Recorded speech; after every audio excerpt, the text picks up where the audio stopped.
তারিখে 16% গার্মেন্টস ছুটি হয়ে যাবে, 17 তারিখে 22%। ঠিক এইভাবে পর্যায়ক্রমে ঈদের আগেই ধাপে ধাপে গার্মেন্টসগুলি ছুটি হবে, তারা পরিসংখ্যান দিয়ে নিশ্চিত করেছেন এবং আমরা তাদের উপর আস্থা রেখেছি, তারা অঙ্গীকার করেছে। আর এর কোনো ব্যত্যয় আশা করছি ঘটবে না। ঘটলে সেখানে তাৎক্ষণিকভাবে যানজটমুক্তভাবে পরিবহনগুলি এবং যাত্রীরা যাতে গন্তব্যে পৌঁছাতে পারে, যখন যে ব্যবস্থার প্রয়োজন হবে তা নিশ্চিত করবার জন্য আমাদের সব ডিপার্টমেন্ট, সব সংস্থা প্রস্তুত আছে।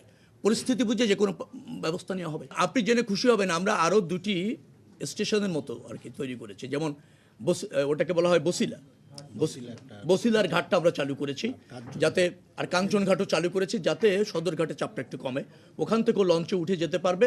এবং মানুষকে অবগত করবার জন্য ইতিমধ্যে ওখানে বেশ কিছু পদক্ষেপ আমরা নিয়েছি যে আপনি ওখান থেকেও লঞ্চে উঠতে পারবেন। আমি আর ম্যাগি, স্বাদ ও ভালোবাসার দারুণ জুটি ফ্রম নেসলে। মোবাইল কোডটা থাকবে কিনা? হ্যাঁ, মোবাইল কোড আছে, বাড়ানো হয়েছে, আরও বাড়ানো হয়েছে। মোবাইল কোড বাড়ানো হয়েছে। নৌপথে আপনার যারা নৌ পুলিশ আছে তারাও তাদের লজিস্টিক বাড়িয়েছেন, সংখ্যা বাড়িয়েছেন। আনসাররা তাদের সংখ্যা বেশি বেড়েছে, ডিপ্লয় করা হচ্ছে জায়গায় জায়গায়, গুরুত্বপূর্ণ জায়গায়। আশা করছি আপনারা একটা স্বস্তির ঈদযাত্রা পাচ্ছেন। আপনাদের সংখ্যা আছে জানি, কিন্তু আস্থা রাখুন, নিশ্চয়ই আগের যে কোনো সময় চেয়ে ভালো সার্ভিস নিশ্চিত। এই চাপ তো একটা আছেই। আপনি পরিবহনের স্বল্পতা আছে, ড্রাইভারের স্বল্পতা তো আছে। আমরা এই পরিবহন এবং ড্রাইভারের সর্বোত্তম ব্যবহারটা নিশ্চিত করতে চাচ্ছি। বিশেষ করে আরেকটা কারণ আছে যে ওই যে 3 হুইলার অথবা কম দ্রুত ব্যাটারি চালিত গাড়িও যে কোনো সময় মহাসড়কে চলে আসে, সেটা আমরা নিয়ন্ত্রণ করতে যাচ্ছি।